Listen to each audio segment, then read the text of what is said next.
Welcome to Spotlight. Tonight, facing online abuse and death threats, the Airbnb owner accused of cashing in.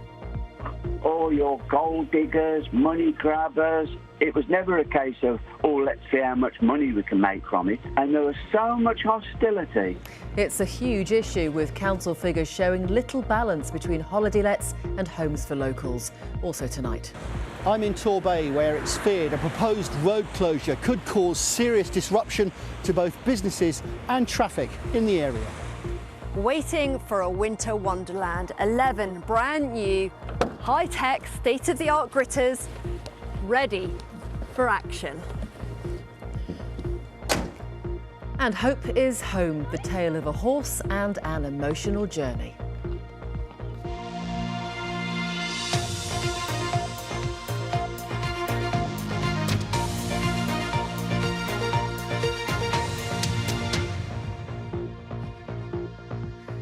Death threats and online abuse, the experience of one Airbnb owner since listing his Cornish property. He told us you can't tarnish us all with the same brush, as he tries to offer cheaper rates to local people off-season. We regularly highlight the lack of available housing in South West holiday resorts compared to holiday lets, and recent council figures now confirm that unequal split. Our correspondent Jen Smith reports. Last month's reports on the lack of available housing in Willicombe sparked a mixed response. We reported how people like Emma struggled to find a home because in Willicombe half of properties are now holiday accommodation. But we also got some angry emails. Graham says once again another bash at holiday let owners. Victor says many of the second homes are owned by locals from the southwest whose business or livelihood it is to rent these properties. This group of homeowners you regularly choose to ignore. While Angela has emailed in to say, why don't you ever speak to holiday let owners to hear what they have to say? Well, it's a good point, but we've tried. Every holiday accommodation owner we've approached has declined to be interviewed. That's all except one.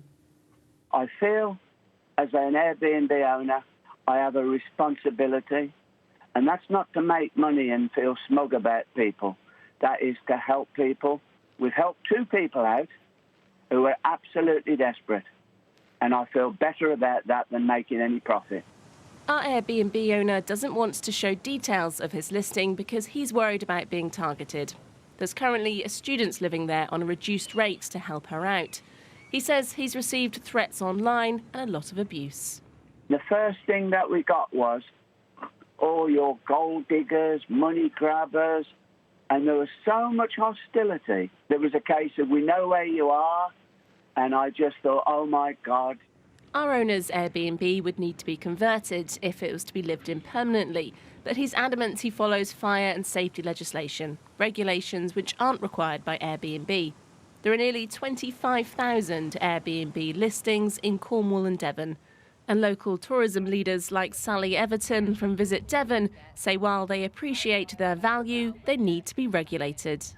Airbnbs have raised the visitor economy massively, but I think for our perspective, we have to have a level playing field.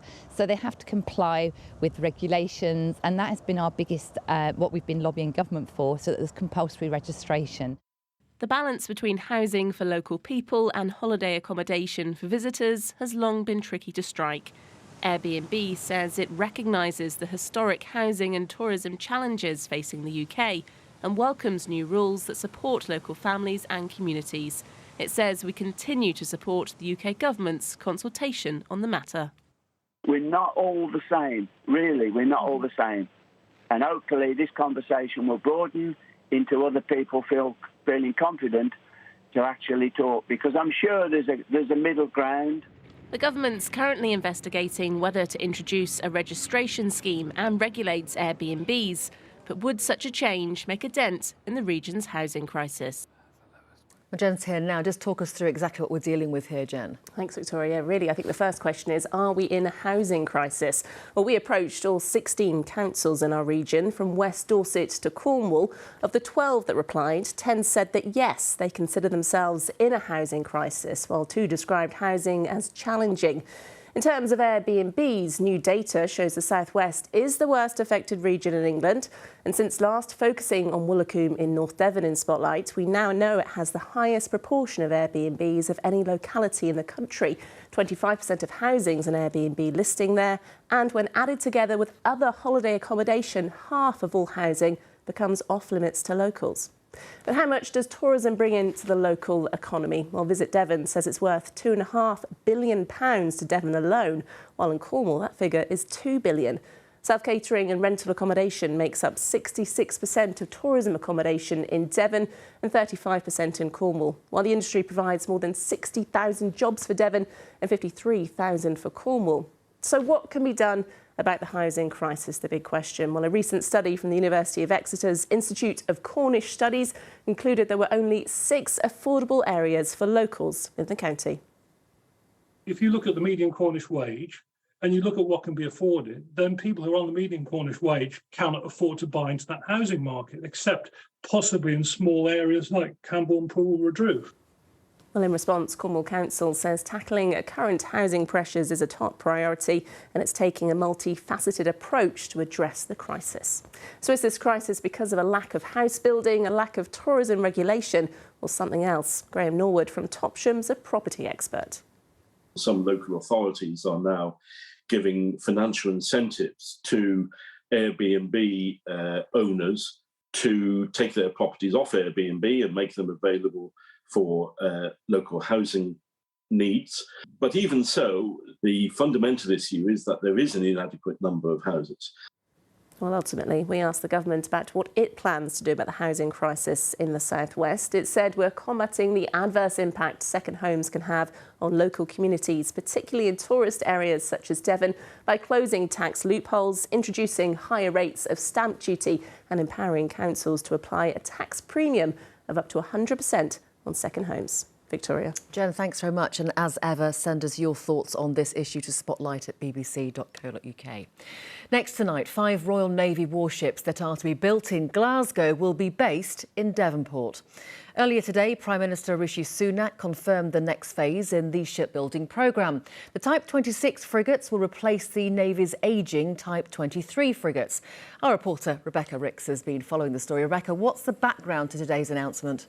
Well, firstly, ordering ships in 2 batches is not unusual for the MOD, this being the second batch of the Type 26 Global Combat ships, replacing those Type 23 frigates. They've often been called the workhorses of the fleet. Their primary roles have been doing things like anti-submarine warfare or hunting illegal drug traffickers. But some of them are now 30-plus years old, and of course, there's a time where keeping them running is no longer financially clever. Until recently, there have been 8 Type 23s based in Devonport, a further 5 in Portsmouth, and we can expect to see them slowly start to disappear in the years and months ahead, with the first Type 26 frigate, HMS Glasgow, expected to be entering the water later this year.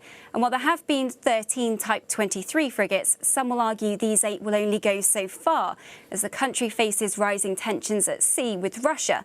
It's also worth mentioning that in the background, the MOD has also ordered 5 Type 31 frigates. What does this actually mean for Plymouth, though, Rebecca? Well, we first found out that they would be based here back in 2018, and that was widely celebrated locally at the time because they thought that they may only get 5. What could be the icing on the cake for that for Plymouth? Well, if the city receives the contract for maintaining and refitting these new Type 26s, securing further work for Babcock and Devonport Royal Dockyard. Rebecca Ricks for now. Thank you very much. Businesses in Brixham fear that plans to close the main route in and out of the town for 4 months could seriously damage local trade. Work is needed on the A3022 at Paignton to accommodate the Inglewood housing development. The council says it's working with the developer to try to reduce the impact. More now from John Ayres. Brixham's fishing industry needs to be able to transport its produce to Europe quickly by road.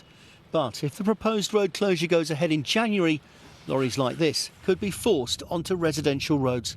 There'll be accidents. You know, we've had it on the main route with trucks getting stuck on King's Ash, for example, where, you know, we had an episode where the doors blew open and all the fish came down on the road.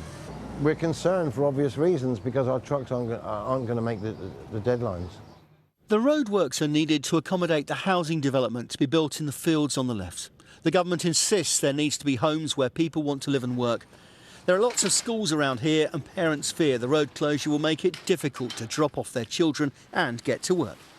We already have a very limited time to do it, and obviously adding in another change and detour is just going to cause chaos. There's two big schools here now, plus the nursery down the road. That's all going to be, impacted quite, largely by the road closure. I worry about how I'm going to get the kids to school in the morning because I have to go to work.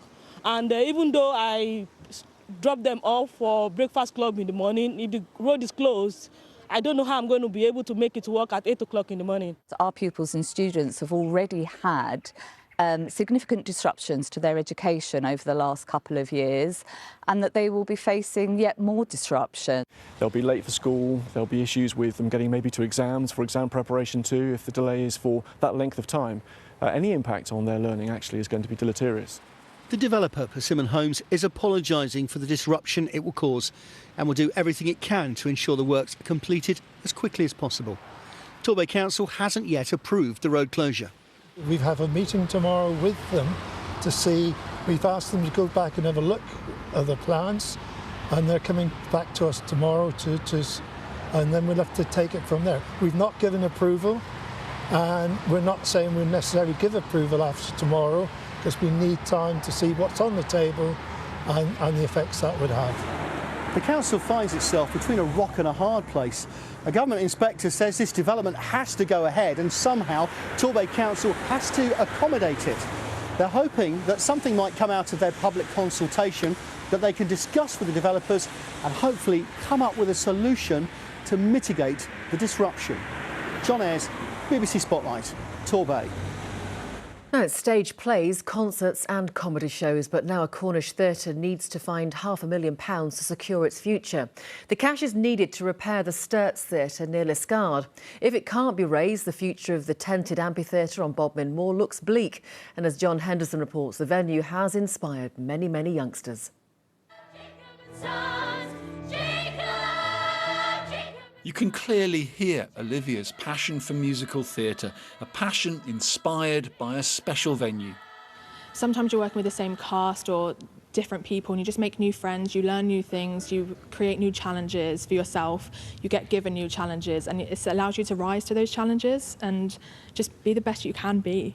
But while rehearsals for the forthcoming musical raise the roof, the structure here itself is turning out to be a bit of a horror show. The canopy looks sound and is safe, but it isn't right.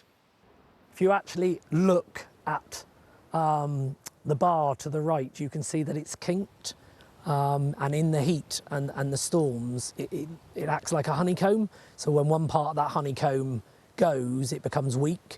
So the whole canopy is twisted round to the right. Like a smaller scale Millennium Dome on Bodmin Moor. But it's very much providing opportunities for people of all ages, of all backgrounds within the community to experience the arts. The amphitheatre was first covered in 1994 and re-roofed 8 years ago. The fear is that further bad weather could make matters worse. What's needed, and in a matter of weeks, is £500,000 for repairs. If you can't raise that money, what happens? Realistically, that means next season can't happen. We have some really big titles booked for next season, which is fantastic. And if we can't perform them, if we can't open, there is a very significant risk Sturts will have to close. Joseph and the amazing Technicolor Dreamcoat that'll run for 2 weeks from the end of November could help raise some of the money. If it doesn't, there's a question mark over the venue, a venue where it all started for the show's choreographer. It would be devastating, I think, not only for us as creators, but for the community, especially for around here, because there's not too much going on around this area, particularly we're very isolated in Cornwall. This venue is more than a theatre. It's a centre for creativity and nurturing young talent. This cast alone is 77 strong, and with 100 volunteers behind the scenes, the stakes are high for this community arts hub. John Henderson, BBC Spotlight, Upton Cross, near Liscard. Torbay Council says it's received confirmation this morning that a third hotel in the Bay has been approved to house asylum seekers. The council says it's since been told the Home Office is pausing its final decision about the use of the hotel. Last week, the council threatened the government with legal action to prevent hotels being used to house asylum seekers due to the impact on council services. Plymouth City Council says drivers can expect big changes to parking arrangements from next month as part of a bid to address a budget shortfall and climate change. Cash payments will no longer be accepted in car parks. The cost of on-street parking will rise from 50p to £2, and parking permits will go up from £30 to £41 a year. Now it's that time of year. Children in Need is approaching, and ahead of the big day, we've been looking at how the money you gave last year is being spent. Teenage years are never easy, and for young people questioning their sexual identity, it can be a particularly difficult time. And that's why Children in Need has been helping support Explore, an organisation that provides youth clubs for young people in the South West who identify as LGBTQ+ and or non-binary. Jay, James and CJ are regulars at one of the clubs near Exeter. My name is JJ. I was in a really dark place. I just came out. My friend told me to come here.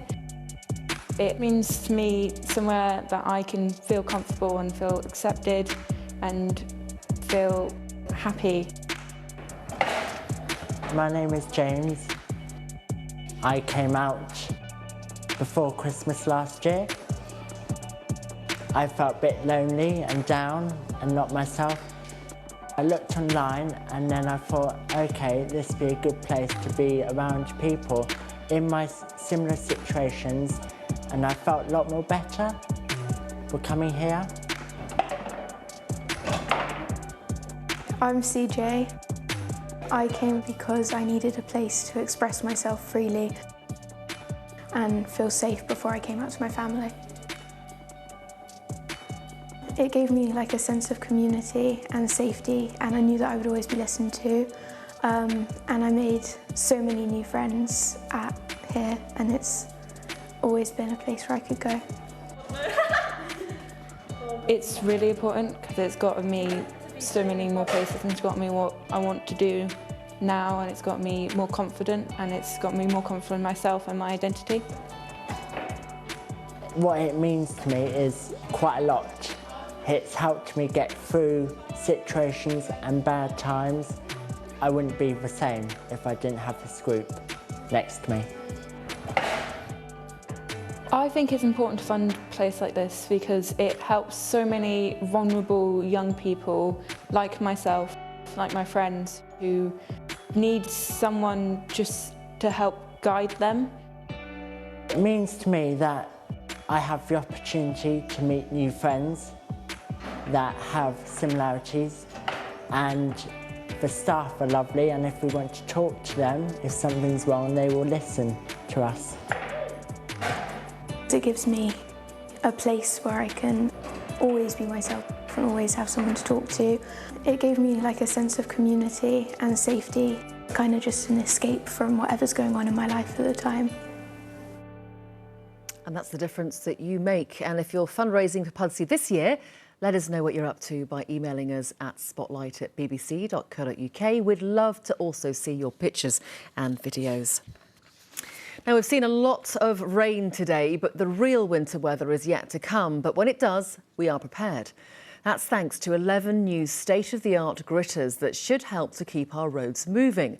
The new high-tech vehicles have joined the Devon and Cornwall fleet this year, bringing the total to 18. They'll all be in operation across the South West and ready for action, and Andrea Ormsby's been to take a look at them. £170,000 each of brand new, sparkling clean, state-of-the-art gritter. Now all it needs is a bit of ice or snow. What makes them state-of-the-art? The first thing is that they travel at 50 miles an hour when they're actually spreading. Now that's 10 miles an hour faster than what we had in our previous vehicles. Doesn't sound a lot, but it really is helpful in terms of being able to get out there and do the job quicker. Now, the second bit is that they are very environmentally friendly vehicles, that we've got some of the state-of-the-art diesel engines in the country. So from an environmental perspective, that's obviously really positive.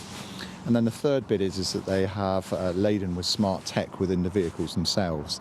So that's very good for the drivers in terms of the safety whilst they're out there, but it also helps us to be much more efficient in terms of what we spread and when we spread it. The entire fleet of gritters for Devon and Cornwall has now been replaced by National Highways with 18 high-tech gritters, 7 last year and 11 this year. They each hold 10 cubic metres of salt, and all routes are designed to be treated within 2 hours. Normally each winter the drivers will cover thousands of miles, and they can't wait to try out their new vehicles. They're really excited. It's like a new toy at Christmas for them. But they go through an extensive programme of training to ensure that they're able to use all the necessary kit and able to do it in the right way. Will you be a bit disappointed if there isn't any ice and snow this Christmas or this winter? Well, actually, I'd quite like it to be on the mild side all winter. This year has, as you said, been very mild. Normally would have gone out in November by now, but we haven't done any runs so far. So from our perspective, long may that continue. Not everyone will agree, and if there is a white Christmas, these gritters with their precision spreading are raring to go. Andrea Ormsby, BBC Spotlight, Exeter. David's here with the weather forecast in just a moment. But first, a tale of love, loss and an emotional reunion. It all started with the sale of a much-loved pony to a home where it could have company. But then the pony was sold and then sold on again. Over 8 months, Hope the pony went from owner to owner, but with a little bit of luck and a lot of determination, she's now back home in St Austell. Claire Woodling has the story. Not just happy, Hope is head over hoofs to be back home for good. The 12-year-old Dartmoor Hill pony has been on quite a journey since February. We could see that she was lonely, and although we really wanted to keep her, it wasn't fair, and I was in no position to get another horse. We sold Hope to what we thought was a forever home 20 minutes down the road. It was heartbreaking to sell her, but we thought 20 minutes down the road we could all still visit her with the children, and we didn't see it as an issue at all. Some weeks passed and Carol got in touch with the new owners, but she was met with a surprise. Just inquired how she was, actually. We were going to go and visit her, and then we were just told that they'd got rid of it. And I cried. Hope's owners in St Austell sold her to a new owner in Lostwithiel. The new owner sold her to a dealer in East Cornwall. That dealer sold her on to another dealer in Devon. The second dealer sold her to a new owner in Liss in Hampshire. Was it a sense of regret? Yeah. I wasn't going to not find her. Wherever she went, I was going to find her. Carol used social media to help track Hope down to Hampshire. The new owner had to give up their land, so was happy to sell Hope back to Carol. The day she arrived back, we had a banner up. I was thinking, oh my God, is she gonna want to know me? Once she come down the ramp and she clocked eyes on me, she knew, that's Mum. And it was just like she walked straight back in. A new stable had come free where other ponies were nearby. She is really sweet-natured, so she's brilliant with the boys and the other grandchildren.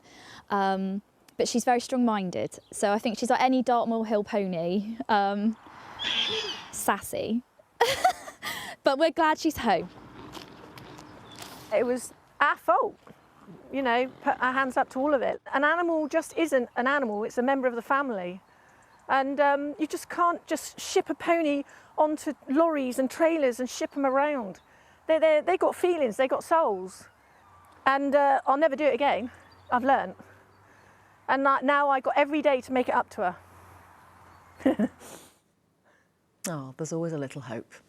Let's have a look at the weather forecast now. David, we needed some rain, didn't we? But there's a lot around. I think most people say, can you just turn it off now? It's been so wet. 75 millimetres of rain in the last few days across the southwest of England. That's an awful lot of wet weather. Normally we get about 120 for the month of November. Thank you, Victoria. Hello, good evening, and thank you for your emails about reservoir levels. I know we've been trying to keep you up to date. You have been pointing out that some of the smaller capacity reservoirs are looking very healthy at the moment. They hold around 3,000 to 4,000 megalitres. but it's our big reservoirs, the ones that supply most of our drinking water, that hold between 20 and 30,000 megalitres that are still in need of rain, and that's the reason we keep talking about it. We've had plenty today. We've had some big showers today, really lively ones. Winds increasing again tomorrow. They ease a bit tomorrow morning, but they increase again tomorrow. And we will get some sunny spells, but very quickly there's more rain in the forecast coming in, and that by the evening will be accompanied by some fairly lively winds. This was Topsham from earlier today, where we did have, well, a little bit of sunshine trying to break through, but on the whole here, the showers have never been too far away. And whilst most of us have had some dry weather today, every now and then one of these big clouds turns up and gives us a tremendous downpour. And with the leaves, of course, causing problems with the drains. Thank you to Till for our weather pictures for this evening. Now on the satellite picture, this is the next line of rain coming in. It's quite a long way away from us at the moment, but it's moving quite fast. The more broken cloud between the two are showers for us overnight tonight. Then they ease just briefly tomorrow morning before we see this next area of low pressure and the rain come in. It's going to be quite windy tomorrow night and into Thursday. Very blustery conditions continue to Friday. And also colder air. A drop in the temperatures means for all of us by Friday, it's going to feel quite a bit colder. 9-10 degrees the daytime maximum, and a possibility of a frost on Friday night. Scattered showers overnight tonight. We're not going to avoid them. There are plenty around. Some to start the day tomorrow morning, and overnight temperatures of 8-9 degrees. It's going to be windy again tomorrow, but the winds ease for a time before all this wet weather returns, and that could be quite heavy in places too. Winds changing direction throughout the day, and 11 or 12 will be our maximum temperature. Now for a short while, the winds across the Isles of Scilly likely to be up at gale force with rain or showers.